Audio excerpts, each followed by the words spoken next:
porque a marca, como o Bruno está explicando aqui pra gente, ela sim, ela te vende, mas ela também te desvende se ela tiver Sim. feita da forma errada, né? Então é por isso que muitas vezes a gente tem esse contexto onde empresas grandes que já estão aí há muito tempo no mercado, elas começam a perder fatia de mercado, porque chegam outros concorrentes menores com uma proposta de valor mais clara. Fala pessoal, Léo Bastos aqui mais uma vez. Estamos ainda nas nossas gravações do Magnus X, ou Magnus Experience, que é um entregável do nosso clube de negócios, o Magnus Club, onde nós tiramos o empresário dentro do escritório, dentro da empresa, para vir aqui, né, para fora, né, para um ambiente diferente. Hoje nós estamos aqui no Guarujá, esse entregável do X está sendo aqui no Guarujá. Então hoje nós estamos gravando podcast, falando sobre negócios e conhecendo, né, nossos sócios mais a fundo, trazendo eles aqui para falar um pouquinho com vocês também. E esse convidado que eu trouxe aqui hoje para vocês, galera, ele faz, na verdade, né, uma coisa assim que eu gosto muito. Eu acho que é uma das coisas que dá, assim, mais tesão num negócio, sabe? Eu acho que realmente muda um bom negócio. Na verdade, é uma régua, né, que balança ali se o negócio ele vai ser bom ou não, sabe? Se ele vai se comunicar ou não. E eu conheci essa pessoa há um tempo atrás e já começou a fazer algumas coisas dentro do nosso ecossistema. Está cuidando do evento que vai acontecer no dia 26/6, que é o Magnus Summit, né, que vai ser um grande evento que nós vamos trazer aí pessoas importantíssimas como o Caíto Maia. E o que ele já fez da estrutura desse evento, da comunicação visual, do branding desse evento, que é a especialização dele, é absurda. Então, eu já estou dando toda essa introdução para você já ter esse gostinho aqui, para saber sobre o que nós vamos falar hoje, tá? Então, hoje eu estou aqui com esse meu sócio dentro do Magnus Club, cara fantástico, especialista em branding, em marca, que é o meu amigo Bruno Dropa. Seja bem-vindo, meu irmão. Cara, muito obrigado. Prazer ter você aqui comigo para falar sobre um tema que, assim, não sou especialista, mas eu vivo na prática, né? Porque, de certa forma, eu há muito tempo sou um construtor de negócios, né? E eu sempre entendi o valor da construção de marca, muito embora eu acho que é algo que eu venho a um curto espaço de tempo dando mais foco, né? Porque realmente preciso de pessoas boas do meu lado, assim como você, e você apareceu nesse momento para ajudar a gente. Mas eu queria que você se apresentasse, falasse um pouquinho quem é o Bruno, né? E como o Bruno começou nessa área aí de marca, de brand, o que é isso? Explica um pouco para a galera. Pô, imagina, obrigado, primeiramente, né, pela oportunidade aqui. Estamos aqui num lugar maravilhoso, propício para a gente estar falando, né, de negócio de uma forma mais leve, né, com mais naturalidade. E então, falando um pouquinho, né, de mim, do meu negócio, eu venho do contexto do design, né?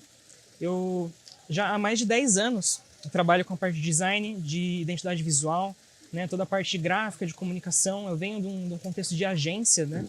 Muito dessa parte de desdobramento do marketing, da comunicação empresarial dentro do contexto de agência. E sou publicitário também de formação, né? Então já venho aí com toda essa bagagem mais para esse lado criativo, artístico, né? Que envolve os negócios. Mas nesse contexto de agência, o que aconteceu, né? Como que eu vim parar no branding especificamente? Como que um designer, um publicitário veio parar no branding, né? Entendendo essa necessidade, essa importância. Eu fiz uma carreira, como se fala? Eu fiz uma carreira tradicional no design. Sim. Então eu comecei ali com algumas especializações, alguns cursos, aí eu arrumei um emprego numa agência, e dentro dessa agência tinha algumas demandas de comunicação das empresas, e o que a gente sentia, né? Que o cliente vinha sempre com uma dor, um sintoma que ele queria mitigar ali de uma forma solta, de uma forma pontual. Então eu falo assim, preciso fazer minhas redes sociais. Preciso postar. Sim. Não, eu quero fazer um site. Não, eu não tenho uma apresentação corporativa para eu mostrar o meu negócio para as pessoas. E às vezes ele até tinha um logotipo, muitas vezes não vinha em vetor, não vinha num arquivo de qualidade, né, para a gente conseguir utilizar. Então, sempre vinham essas dores pontuais e a gente, enquanto agência, né, prestadora de serviço, a gente ia ali resolvendo ponto a ponto. Aí fazia um site, fazia um post aqui, uma comunicação lá, uma informação para para marketing interno, né, para endomarketing para a empresa. Legal. Só que isso tudo acontecia de uma forma solta. Nunca tinha uma amarração entre as ações. Então, quando você ia cruzar a comunicação daquele cliente, você via o site estava falando uma coisa, o Instagram estava falando outra coisa. E no final das contas, tinha tantas mensagens com linguagens diferentes, identidades diferentes, que no final das contas não tinha um alinhamento, né, entre aquela comunicação. Então, o que de fato a gente entendeu com o passar do tempo, nessas experiências, nesses testes, nesses atendimentos, que seria aquilo que dá a liga para que toda a comunicação daquele cliente faça sentido de uma forma unificada, uníssona, né? Como se fosse uma banda, uma orquestra, onde todos os instrumentos tocam a mesma música, no mesmo tempo, no mesmo ritmo, de uma forma afinada. Porque quando não tem esse alinhamento, aí surge essa necessidade de você resolver uma coisa de uma forma pontual. E isso dificilmente resolve uma dor de negócio, dificilmente mostra de fato o valor que aquele negócio tem para oferecer. Então, digamos que, de forma, para a gente falar de uma linguagem mais simples, né, para as pessoas entenderem, porque de fato, ainda eu vejo muita dificuldade nas pessoas em entender o que é brand, o que é marca, o que é logo, o que são as cores do negócio, né? Então, assim, acho que eu quero trazer essa percepção aqui para as pessoas, porque você é um grande especialista nisso, você é a melhor pessoa que eu conheço para explicar sobre isso. Mas, de fato, pegando esse gancho do que você explicou, então, o branding é tudo que eu vejo da marca, basicamente? Então, tudo que eu tenho de percepção da marca é branding? Sim e não. Por quê? Eu vou explicar da maneira talvez mais clara que eu consigo explicar o que é branding. Primeiro, vamos falar de marca, né? O branding, ele olha para a marca. E o que é a marca? De uma forma simples, a marca nada mais é do que reputação. E todo mundo concorda que reputação é importante, né? Então, se você constrói uma boa reputação pessoal, as pessoas confiam em você. É natural que você consiga fazer mais negócios. Sim. Né? Só que quando olha para o negócio, o empresário está tão preocupado com fazer o negócio acontecer que a comunicação e essa percepção de valor através da comunicação, ela acaba sendo um dos últimos pontos a ser trabalhada. O que acontece? A reputação do negócio ela pode crescer nos bastidores, ali internamente, mas essa reputação muitas vezes não está indo para fora. O público que esbarra com a marca da percepção de fora não consegue entender, ou às vezes tem uma percepção até de que, mesmo que o negócio seja grande, aquela comunicação faz parecer pequeno. Né? Então, o branding ele entra muito com esse lugar de gestão. O branding é um modelo de gestão da reputação da marca. Legal. Então, se marca é reputação, branding são todas as ferramentas que eu puder utilizar para que eu otimize a percepção de valor de uma marca. Bacana. Você falou um negócio que me chamou muita atenção, né? Que sem o branding, uma marca grande ela pode parecer pequena. Perfeitamente. Você acha possível acontecer o contrário? Através do branding, a marca parecer maior do que ela realmente é? Com certeza. Com certeza. Inclusive, né, dentro de um contexto onde você vai entender em que momento que é interessante, por exemplo, investir em branding, um deles é precisamente quando você tem uma empresa pequena ou começando, e aí você está num contexto onde já tem vários outros concorrentes grandes, talvez com mais tempo de mercado, bem posicionados, e você quer entrar nesse mercado, você quer bater de frente com eles. E ainda que você seja pequeno, se você parecer grande, e branding é sobre a gestão dessa percepção, se você faz o negócio parecer grande, você consegue jogar no mesmo nível. A nível da percepção da comunicação que aquela construção de marca foi capaz de comunicar. Então é por isso que muitas vezes a gente tem esse contexto onde empresas grandes que já estão aí há muito tempo no mercado, elas começam a perder fatia de mercado, porque chegam outros concorrentes menores com uma proposta de valor mais clara, com um branding mais alinhado, né, com um posicionamento claro, uma mensagem clara, que se conecta a uma comunidade. E aí aquela marca pequenininha que chegou ali com a estratégia de marca completamente alinhada começa aos pouquinhos a roubar aquela fatia de mercado da grande. Um exemplo disso talvez seja o Nubank. Sim. A gente vem aí num mercado de tantos anos de bancos tradicionais, e aí eles chegam com uma marca que ela começa com um posicionamento claro desde o nome. É um banco nu. E ele faz questão de se despir de toda a burocracia, né? De toda a complicação, de todas as filas que os bancos proporcionavam. Olha que engraçado, né? Você falando isso, eu refletindo, assim, eu nunca tive nenhum receio de colocar um dinheiro no Nubank. E até pouco tempo atrás ele era uma fintech. Tanto que ele nem tinha lá o fundo, acho que é FGC, se não me engano, que chama, sim, né? Classifica, isso, né? Que tem aqueles 250 mil de garantia, né? Que é garantido pelo governo, é o fundo garantidor. que é FGC mesmo. Sim, sim. É FGC ou FGI? Agora esqueci o nome. FGC. Me perdoem se eu estiver errado, tá? Mas é isso, vocês vão entender o que eu tô querendo dizer. Ele nem tinha isso ainda, porque ele não era considerado um banco. E tanto eu quanto várias outras pessoas tinham já uma confiança absurda ali no Nubank de, né, fazer transações e tal, muito pela facilidade, mas também por esse posicionamento, esse branding, né? Tanto Perfeito. que eles se tornaram uma das marcas mais valiosas Do Brasil. Né? Do Brasil, acho que é a mais valiosa, né? Superando o Itaú, se não me engano. Não, o Itaú ainda tá na frente, se eu não me engano. Voltou? Retornou? É. Porque ele teve um momento não sei se passado. houve esse balanço, eu realmente não tenho esse conhecimento. Mas assim, o que eu quero dizer? Ele era um novo entrante no mercado. Sim.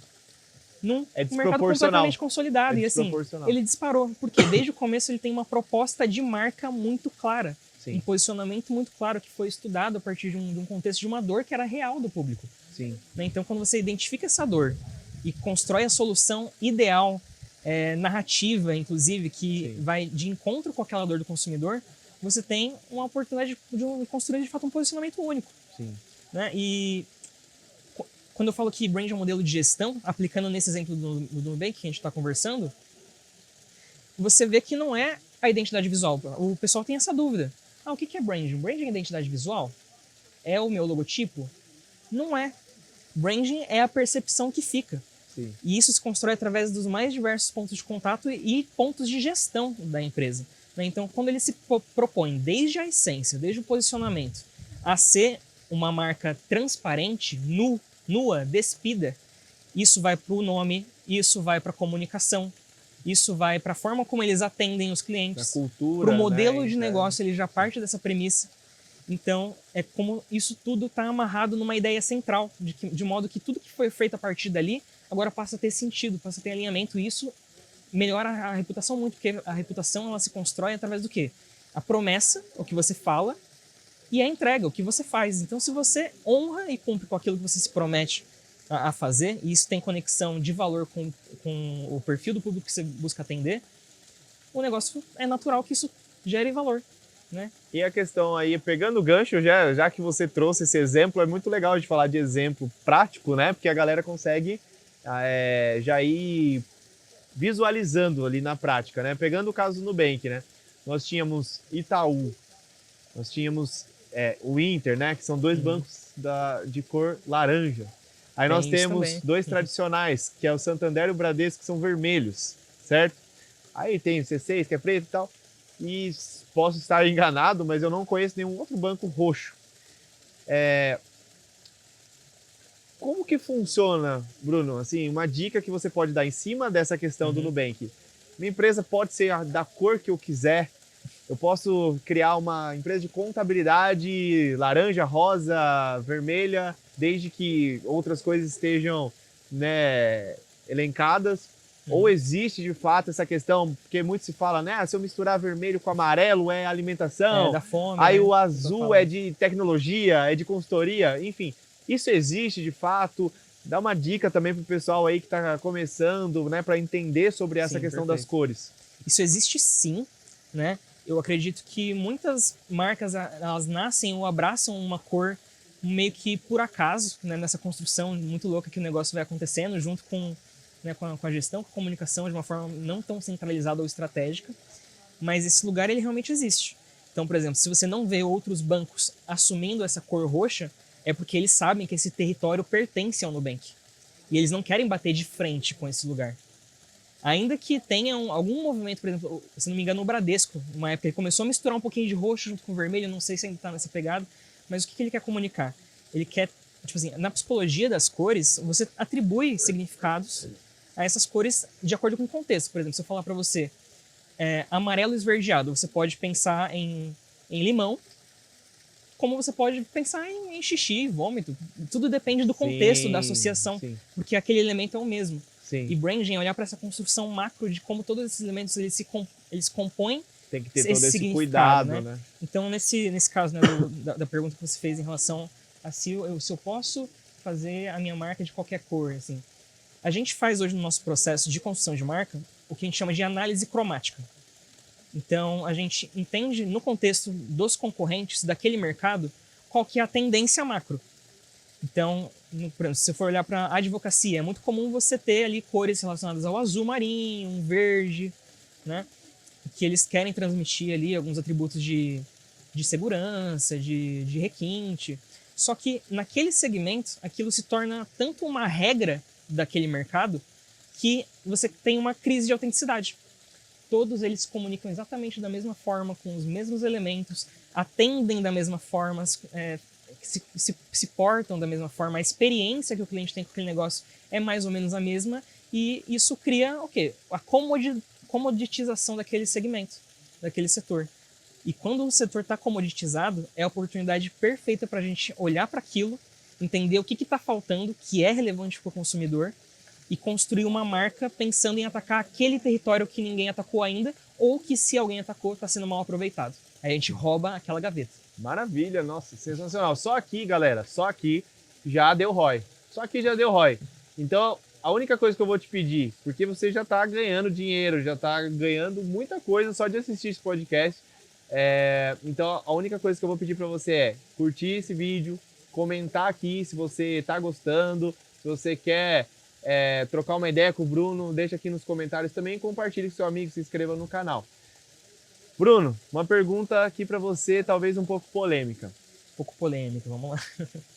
Existe alguma marca que você já teve acesso, que já chegou ali para você fazer uma consultoria, alguma coisa assim, que você olhou para essa marca e falou, cara, joga fora essa marca, joga no lixo, não presta e vamos fazer outra?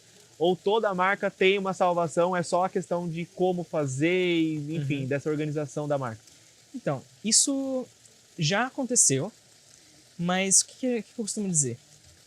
Construção de marca é um processo de consultoria, né? Então, se aquela marca ela já tem um histórico, as pessoas já conhecem, às vezes o nome está na boca dos clientes, né? Roda ali. A gente precisa ter um cuidado com aquilo de valor que de alguma forma já foi construído. Porque eu não posso pegar simplesmente toda a jornada, toda a construção, todo o legado daquele cliente e falar assim, joga fora. Porque a marca enquanto reputação, a reputação ela tem uma característica, que ela está sendo construída o tempo todo, porque tudo comunica. Então, a questão muitas vezes não é joga essa marca fora, mas é como que eu alinho de uma forma intencional aquela comunicação dentro do contexto do que já existe, do que já foi construído, para que eu possa agregar ainda mais valor. Sim. Ainda mais essa percepção de algo relevante para o público. Pode ser que mude muito, mas dá para manter uma essência ali, exatamente. Né? Inclusive, isso faz parte do nosso método hoje. Hoje a gente não consegue construir uma marca forte sem primeiro olhar para a essência. Hoje meu método ele chama Marcas Além da Superfície e ele tem 3 pilares, que é extrair justamente a essência, lapidar esse potencial que essa essência carrega e revelar isso para o mundo, para que as pessoas vejam de fato o valor que já existe naquele negócio.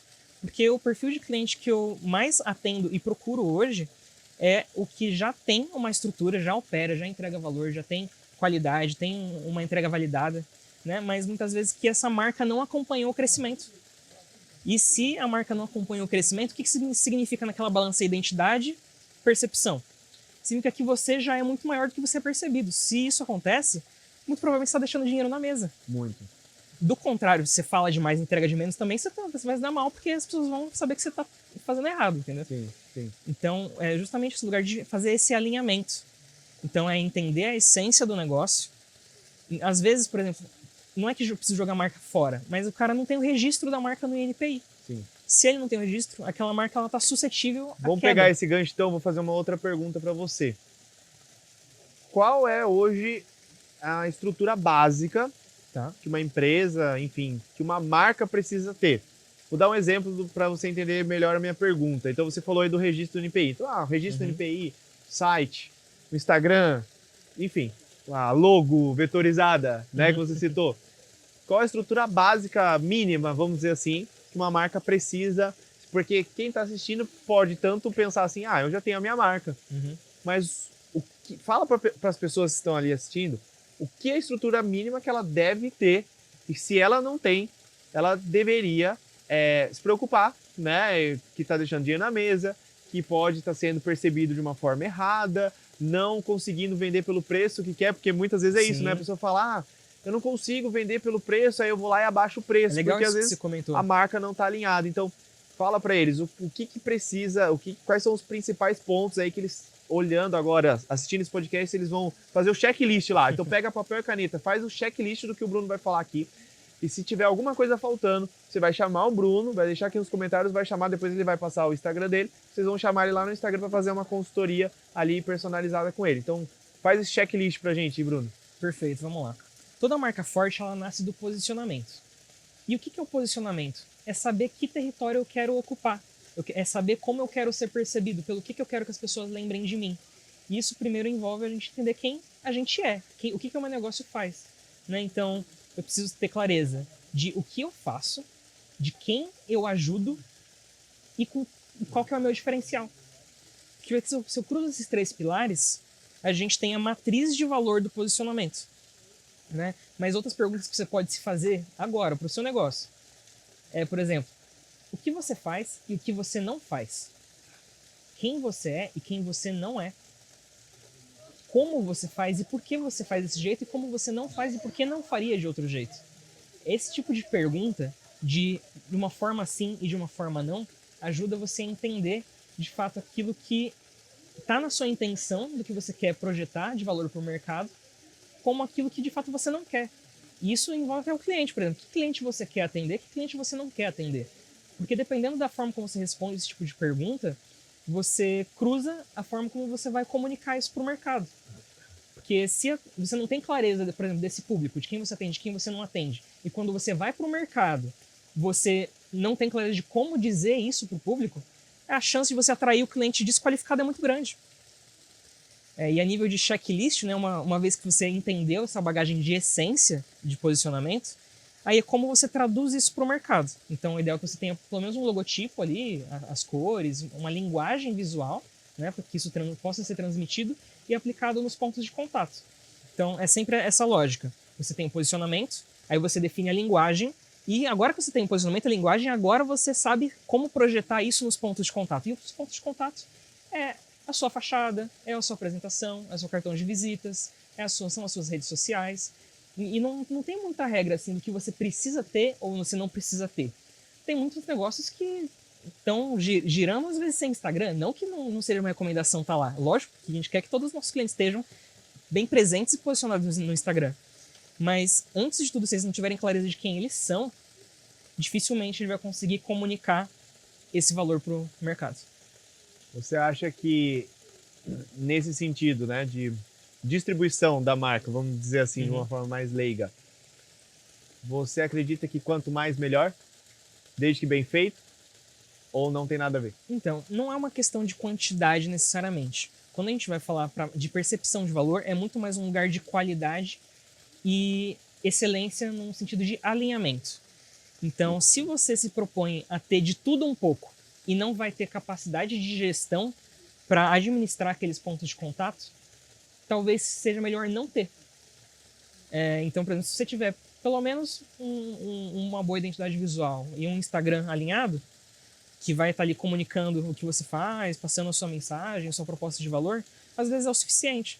Porque se você vai projetar outras coisas que você não tem capacidade de gerir, às vezes a pessoa vai lá e vê um ponto de contato desalinhado. Perfeito. E se tem esse desalinhamento, não tem essa sinergia, né, entre todos aqueles pontos que você pensa em ativar, às vezes uma coisa está dizendo de uma forma, outra coisa está dizendo de outra forma, e quando não tem essa congruência, a percepção de valor baixa.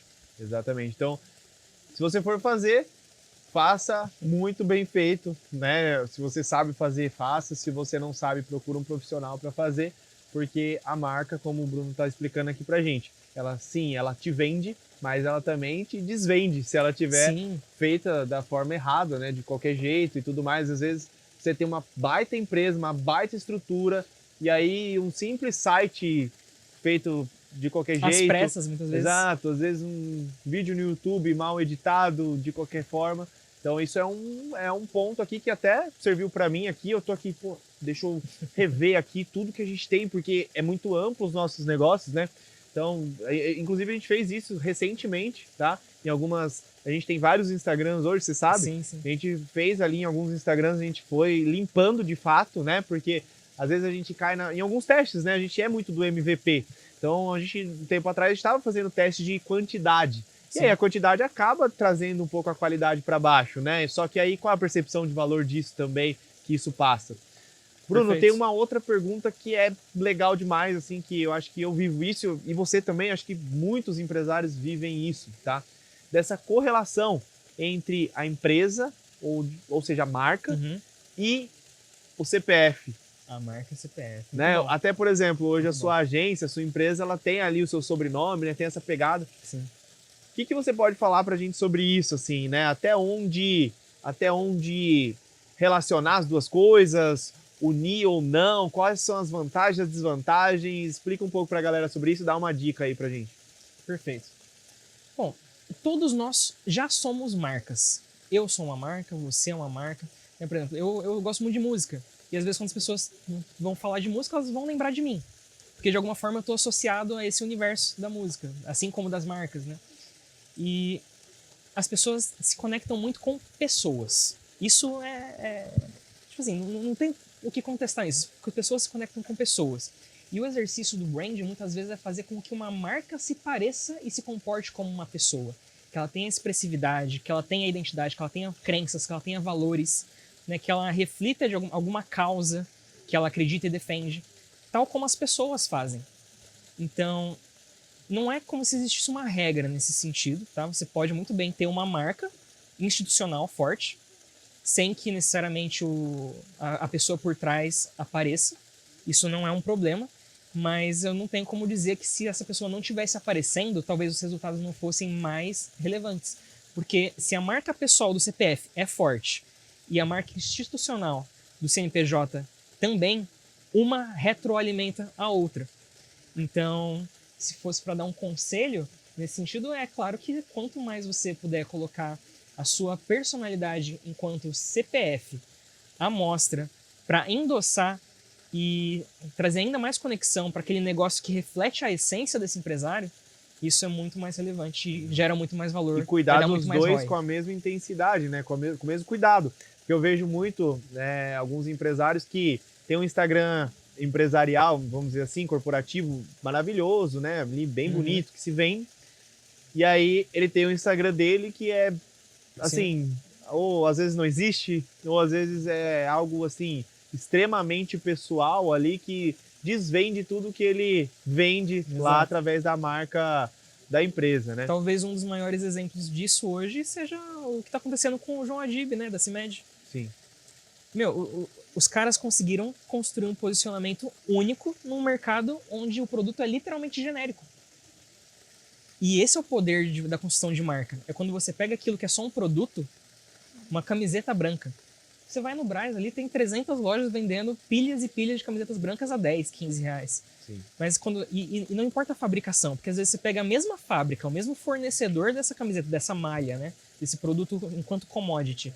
E aí vem uma marca que ela tem uma construção narrativa, simbólica, relevante, forte, e ela estampa essa camiseta. Aquela camiseta agora passa a custar 200 reais tranquilamente, dependendo do contexto, dependendo desse posicionamento de marca, né? Sim. Então, uma coisa alimenta a outra, é natural esse processo. Legal. A gente já está chegando à nossa reta final aqui, mas eu preciso fazer essa pergunta para você também, assim, que não tinha como... Tá afiado hoje. Não tinha como sair desse podcast sem essa pergunta, porque isso é algo que me envolve, assim, absurdamente, que é a questão preço. Muito se fala, né, que o produto, às vezes, só de você ancorar seu preço, você muda totalmente a percepção da sua marca, né?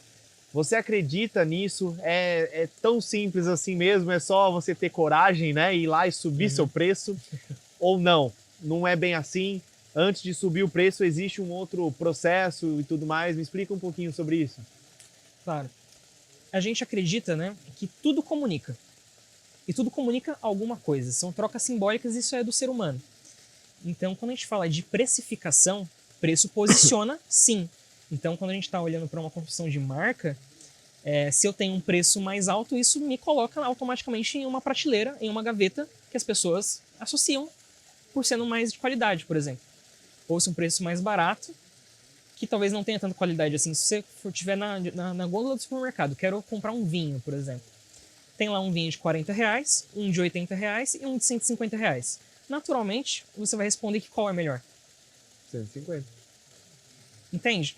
Ao mesmo tempo, não é como se qualquer empresa pudesse simplesmente ir lá, colocar a precificação no alto, que aquilo vai corresponder a essa percepção de qualidade. Porque é promessa versus entrega. Se alguém falar para você assim, ó, tô vendendo um iPhone 17, 0 bala Pro Max, por R$ 100. Você desconfia ou não desconfia? Com certeza. É sobre isso. Porque esse preço, se ele não tiver ancorado em um universo que sustente esse valor, essa precificação, ela também vai baixar a percepção, porque não vai ter um alinhamento entre essência e identidade. Sim. Então, mas assim, um processo bem feito de construção de marca, ele pode partir da premissa de que a gente vai levar essa marca para um ticket mais alto e construir toda a estrutura que suporte esse valor, esse ticket, como também a gente pode construir toda uma narrativa de marca olhando para um posicionamento de volume. E aí o preço vai ser, às vezes, mais um custo-benefício, né? Mas que ainda dentro do mercado de custo-benefício, se você tem uma marca mais bem construída, mais bem alinhada, a percepção de valor ali naquele contexto de barato vai ser maior e talvez isso te ajude a vender mais. Sim. Então, é muito mais sobre a construção do contexto onde esse preço está inserido do que simplesmente aumentar ou não o meu ticket. Até porque o processo de construção de marca, ele tem por objetivo agregar valor ao negócio. Então, é natural que uma marca bem construída consiga, ainda que no contexto de mercado dela, sei lá, vou falar de arroz na prateleira do supermercado. Você tem ali a marca X, a marca Y. Uma custa R$4, a outra custa R$6.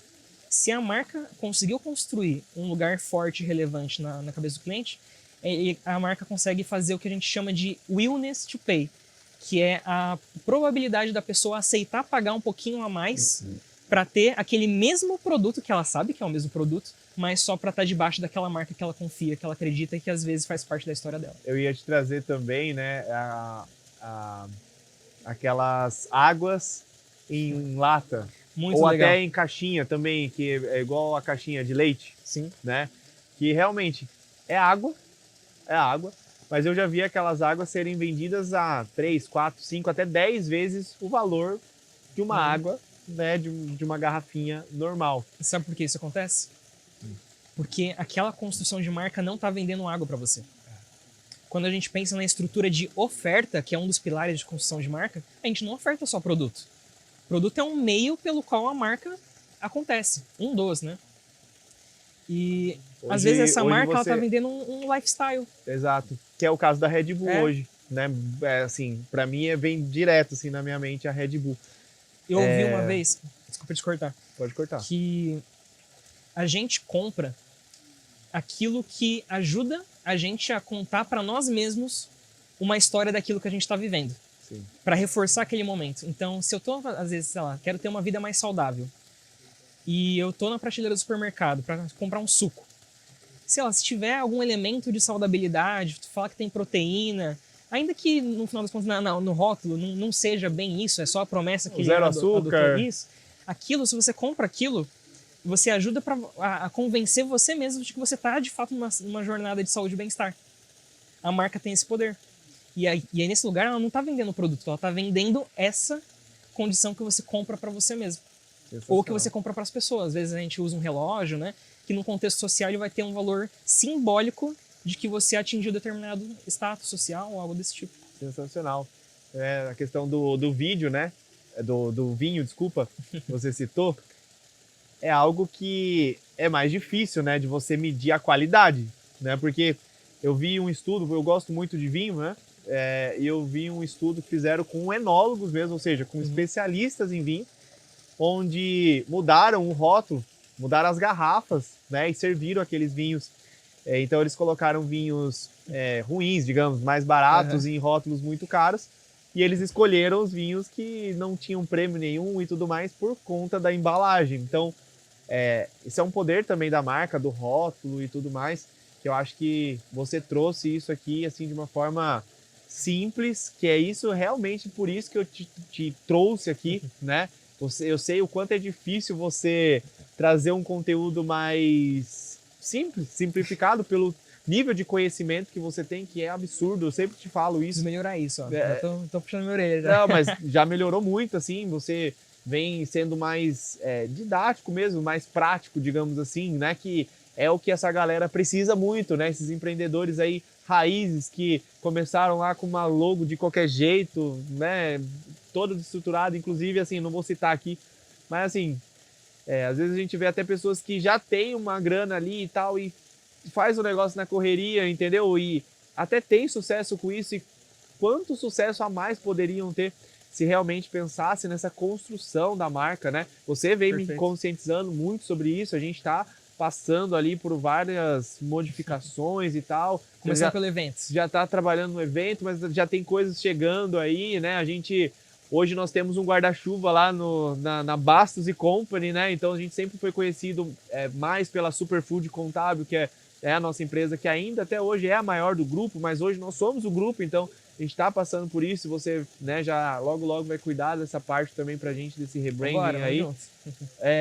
E cara, assim, eu acho que o conteúdo que você entregou aqui pra galera, 100% gratuito, não se encontra em lugar nenhum, tá? Então o que eu quero fazer? Primeiro eu quero fazer uma pergunta, né?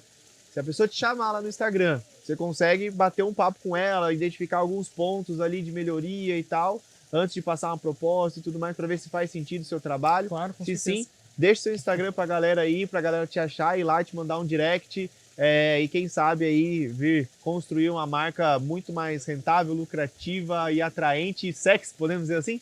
Sexy, marca sexy. Né? Uma marca sexy. Uma marca desejada. Exatamente. Então deixa seu Instagram pra galera aí. Perfeito.